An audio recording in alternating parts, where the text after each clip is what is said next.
जबलपुर जिले के एक छोटे से गांव में केशव नाम का एक गरीब किसान अपने छोटे से परिवार के साथ रहता था। उसकी पत्नी शारदा और बेटा राहुल ही उसका संबल थे। छोटा सा खेत ही उनकी आजीविका का एकमात्र साधन था। एक दिन खेत की मेड़ पर बैठे बैठे केशव ने अपनी पत्नी से कहा, अरे शारदा, देखना, एक दिन हमारा राहुल बड़ा अफसर बनेगा। शारदा मुस्कुराई। हाँ, क्यों नहीं, है ही इतना होशियार हमारा बेटा। वो एक दिन हमारा सपना जरूर पूरा करेगा। राहुल वाकई होशियार था।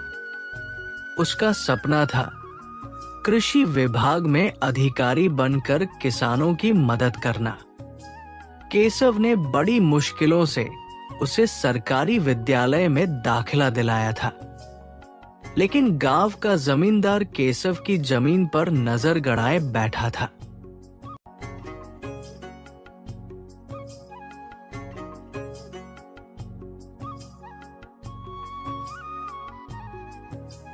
एक दिन वो खेत पर आया और बोला, केशव, ये खेत मुझे दे दो, मुंह मांगी कीमत दूंगा। इतना पैसा मिलेगा कि कभी देखा भी नहीं होगा। केशव ने दृढ़ता से कहा, जमींदार साहब, किसान अपनी जमीन नहीं बेचता। ये मेरा जीवन है और परिवार की रोटी का सहारा भी। जमींदार गुस्से में पांव पटकता चला गया। उसकी आत्मा को ठेस लगी थी। कुछ दिन बाद जब केशव मंडी में फसल ले जा रहा था,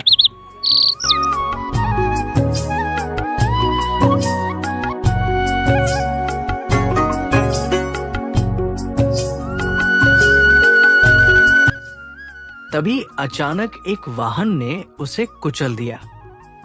ये कोई साधारण दुर्घटना नहीं थी, बल्कि जमींदार की चाल थी। घायल केशव को अस्पताल ले जाया गया। डॉक्टर ने कहा, 70,000 रुपए तुरंत लाओ, नहीं तो जान का खतरा है। राहुल और शारदा परेशान हो गए। पैसे का इंतजाम करने वे जमींदार के पास गए।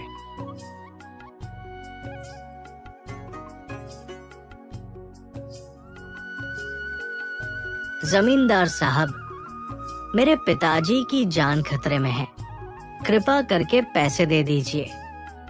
जमींदार मुस्कराया, लेकिन वो मदद के बदले कुछ चाहता था। इतनी रकम ऐसे ही नहीं दूंगा, खेत या घर कुछ गिरवी रखो। शारदा को उसकी नीयत पर शक हुआ, लेकिन विवशता बड़ी थी। मेरे पास गहने नहीं हैं, राहुल बोला, पर मैं अपना खेत गिरवी रखता हूँ। पिताजी की जान बचाना जरूरी है। जमींदार मुस्कुरा उठा। अब खेत उसके कब्जे में था।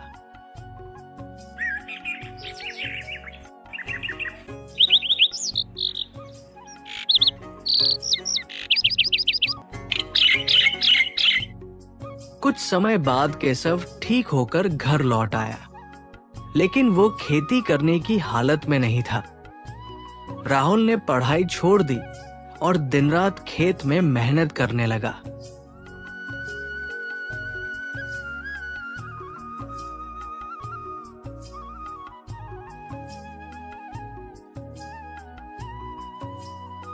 एक दिन माँ से बोला, माँ, इस बार फसल अच्छी होगी, बेचकर आधा कर्ज चुका देंगे। पर किस्मत को कुछ और ही मंजूर था। फसल कटने से पहले ही तेज बारिश ने सब तबाह कर दिया।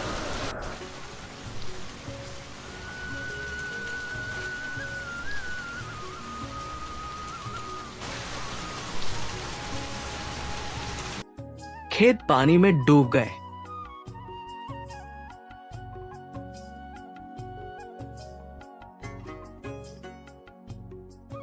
जमींदार फिर आ धमका, अब तो पूरा साल हो गया, पैसे दो नहीं तो खेत मेरा होगा। साहब, रहम करो, अनाज भी नहीं बचा, पैसे कहां से दूं? केशव गिड़गिड़ाया, लेकिन जमींदार ने 10 दिन की आखिरी मोहलत दी।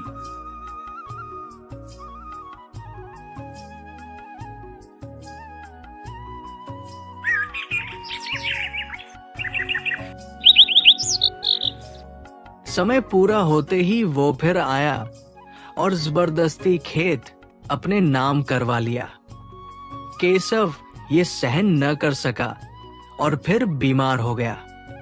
इस सदमे ने राहुल को झकझोर दिया, लेकिन उसने हार नहीं मानी।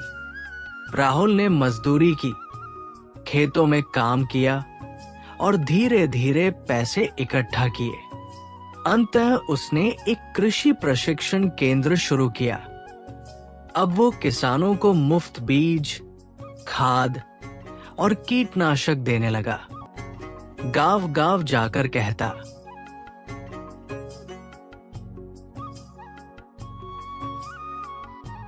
भाइयों, अपनी फसल सिर्फ मंडी में बेचो।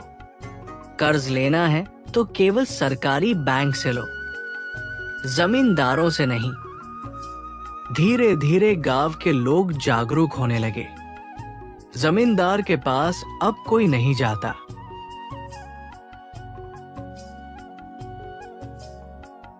राहुल का कृषि केंद्र फलने फूलने लगा। उसकी आर्थिक स्थिति सुधरी और उसका सपना, किसानों की सेवा, पूरा हुआ। जमींदार का साम्राज्य ढह गया, उसका घमंड चूर हो गया। अब गांव में जब भी कोई पूछता, कौन है राहुल, तो उत्तर मिलता, धरती का बेटा, किसानों का मसीहा।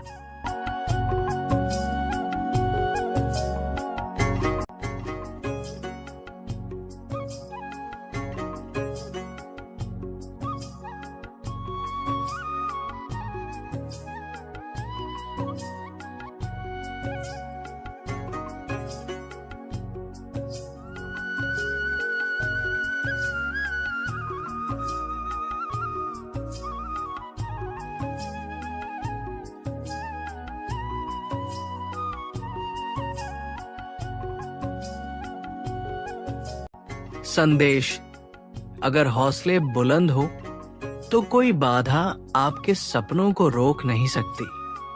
अन्याय और अत्याचार को केवल संघर्ष और ज्ञान से हराया जा सकता है।